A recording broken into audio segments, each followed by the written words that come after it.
When you think of Roman battles, you probably imagine tightly packed legions, shields locked together in perfect formation, with soldiers pushing against the enemy in a mass clash of strength. But what if I told you everything we knew about Roman battles was wrong?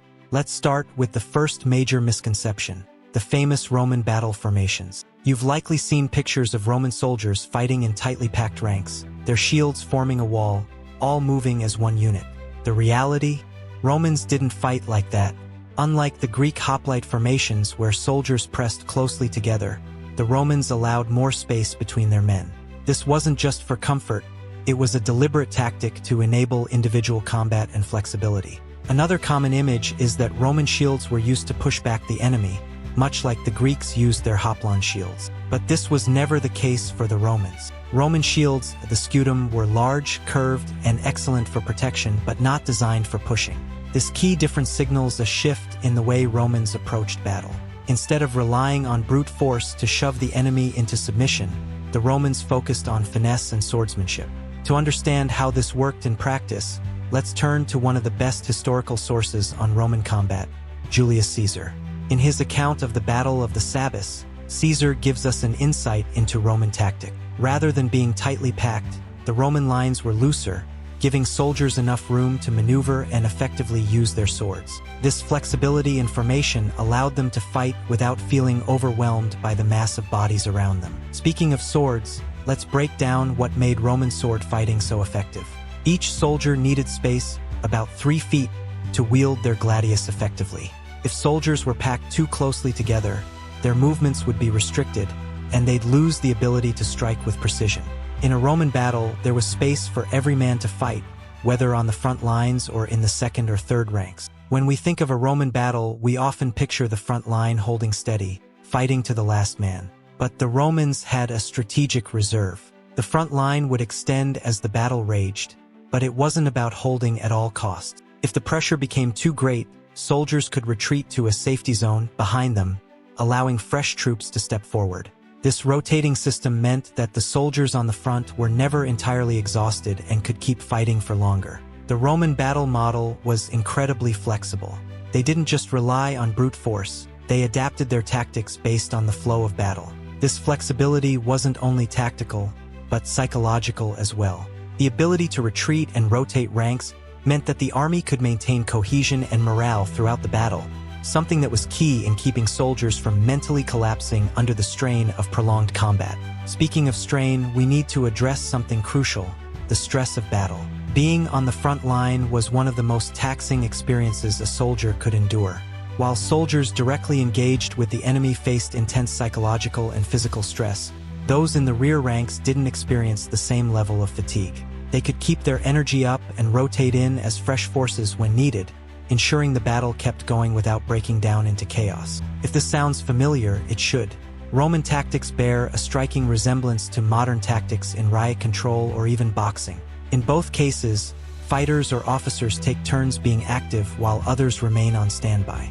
The strategy is to conserve energy, control the flow of engagement, and exploit opportunities when they arise. Roman legions did exactly this, and it helped them maintain discipline and effectiveness in even the most chaotic battles. Let's pause for a second and think about the rhythm of a Roman battle.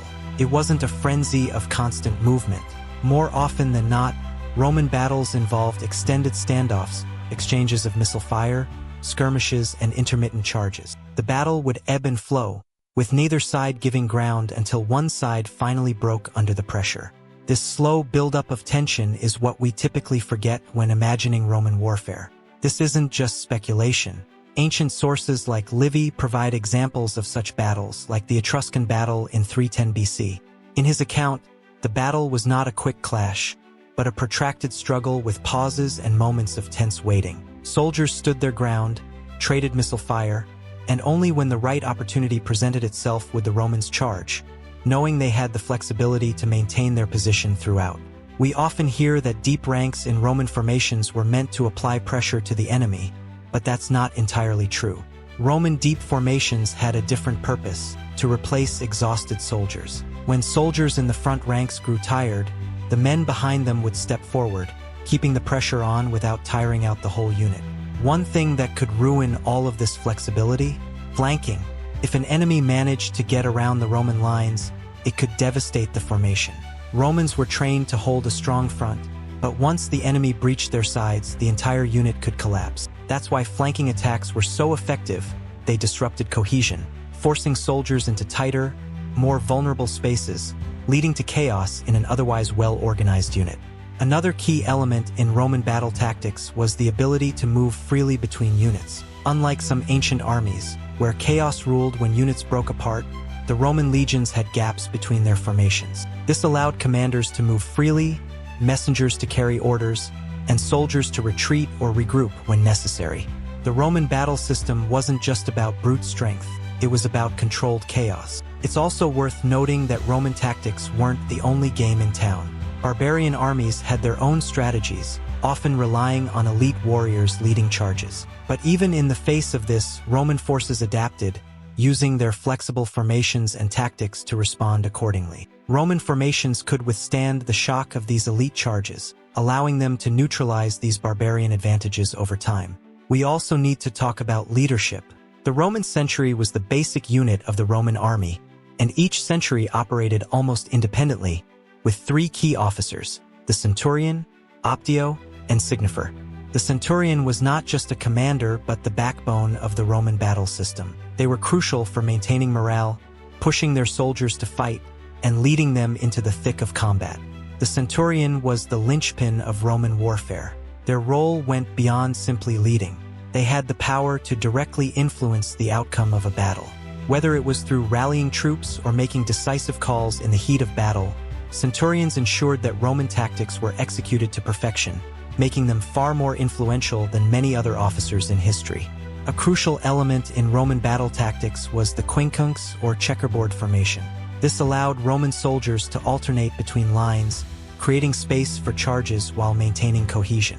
The formation was flexible, allowing for rapid shifts in tactics depending on the enemy's actions. It was brilliant for both offense and defense, providing a well-rounded approach to combat that many armies lacked. Roman soldiers were trained not just to fight but to adapt. Their tactics were not rigid but adjusted based on the terrain and the enemy's strategies. Whether fighting in open plains or dense forests, Romans knew how to modify their formations to ensure maximum effectiveness.